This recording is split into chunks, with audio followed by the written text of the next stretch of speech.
Risiko-identifikasie is die eerste stap in risikobestuur, met die doel om potensiële bedreigings te herken wat 'n organisasie se doelwitte kan beïnvloed.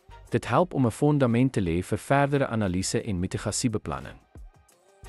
Risiko-identifikasie is die proses om potensiële gevare, bedreigings of onsekerhede wat 'n organisasie se bedrywighede kan beïnvloed, te identifiseer.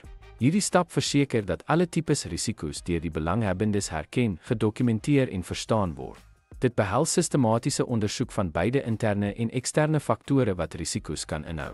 Doeltreffende risiko-identifikasie vereis insette van diverse spanne om omvattende dekking van potensiële risiko's te verseker. Hierdie proses baan die weg vir prioritisering van risiko's gebaseer op hul waarskynlikheid en potensiële impak. Risiko-identifikasie kan deurlopend wees en periodieke opdaterings vereis om aan te pas by nuwe toestande en bedreigings.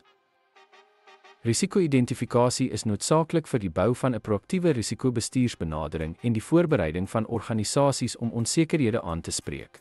Dit vorm die basis vir verdere risikobepaling en strategiese besluitneming.